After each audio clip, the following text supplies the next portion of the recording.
Hello, my name is Ronella Hernandez with Web3 TV. Today I'm at a Coinvesting meetup in Dubai. Joining me here we have Ali, who is a social media manager at Swirlds Labs. How are you? Hi Ronella, doing well, thank you. How are you? I'm great. So I wanted to learn more about Swirlds Labs and what it does, what your role is.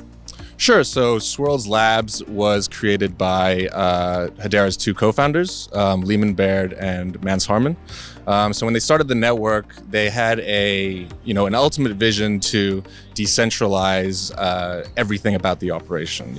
Decentralization is it's the key. It's the ethos of the whole industry. Exactly. So the way our governance works is we are owned and governed by up to 39 large conglomerates around the world. So that includes, at the moment, Google, IBM, Dell, Tata Communications.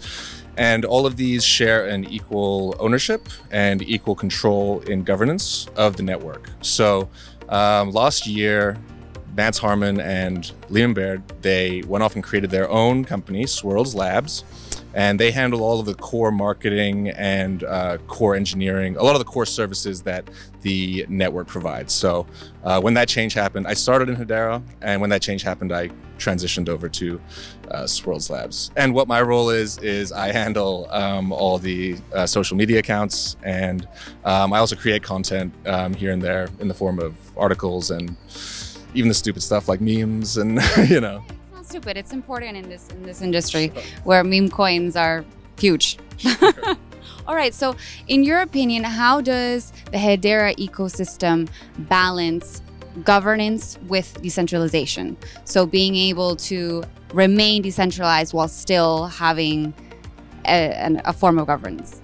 Well, I think that Hedera was really ahead of the game in terms of how they structured it. So instead of, I guess you look at a standard project that has governance tokens as their method of governance. Well, in that case, in a lot of cases, you're sacrificing your governance to either early adopters, anonymous whales, people you don't know, right? Whereas our governance is run by very large corporations in different jurisdictions across different regions. Sometimes they're competitors, and when they all get together and they have an equal right in how to govern the network, I feel like that's when you have true decentralized governance, not only operationally, but also in vision and what is the best direction to drive the network. And do you think that just because they're larger, mostly tech corporations, that there's more of a sense or element of trust in there? Yeah, I think that they keep each other in check, and it's like, I don't trust Google, right? I don't trust IBM or any one of them singularly, but can I trust a consortium of them where they're all keeping each other in line and where they have to make decisions that will not only benefit them but may benefit a competitor? That is when the trust aspect comes into play. Okay, makes sense. All right, and so as social media manager, how do you differentiate Hedera chain and ecosystem from other chains out there and other ecosystems and other projects? Like what are the main characteristics that you would like to highlight? Sure. I mean, it's a balancing act, right? I mean, a lot of people know us as the enterprise chain, and I think that the viewpoint is changing overall in terms of what we focus on, because we do have a very vibrant and growing retail ecosystem in the form of DeFi protocols, NFTs, and we have. Can you name some examples of projects built on it? Yeah, absolutely. So we have Saucer Swap, which is our, it's essentially our Uniswap. It's still small, but it's growing very fast. 35-40 million TVL, I think. We also have a lot of very vibrant NFT community, and I guess this sort of rolls back into your question about how to, or what message we want to bring across as Hedera, is that we have a lot of very unique aspects of the network, especially in NFTs, where there's been a lot of drama about stuff like OpenSea, right? How they're not respecting royalty fees, right? So Hedera, as far as I know, is the only network that allows programmable royalties at the network level.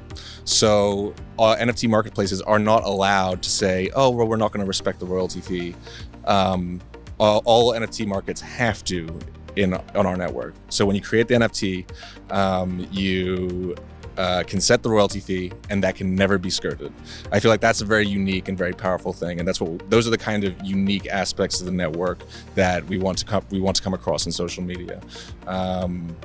Yeah, there are other examples I could give you, but I could go on all day about it. But I don't want to waste your time. All right, no, one more question. What are current trends that you are looking at that you are most excited about for the general greater blockchain Web3 crypto space that you're looking at right now? Maybe it could be a market trend or a project that you're interested in. Yeah, for me, I feel like it's different for everyone, right? But for me, it's a very clear answer of real-world asset tokenization. Right? Why so? Yeah, well, I think that there's a lot of really exciting things happening in that space very quickly and almost under the radar to the larger retail community. One example I could give you is Toko, which is DLA Piper's tokenization network. Their team is actually based out here in Dubai. So they just recently completed the equity tokenization of a $750,000 home in the United States. And what this allowed was by tokenizing and fractionalizing the equity, and it was something like over 90% of the funding come from third parties, the owner was able to save 50% on her payments as opposed to a traditional mortgage. Yeah, and that's the sort of real world value that Web3 and blockchain can bring, and something that's, I think, not talked about enough. Yeah, so the fractionalization, tokenization of equity, bonds. We're doing a lot of work with tokenization of bonds with one of our newer governing council members, Aberdeen, which is a fund manager based in the UK. So yeah, that's where I see, that's what I'm most excited about, and that's where I see the most growth. All right, I'll look into that more. Well, thank you so much for your time, Ali. Thank you so much, Ornella.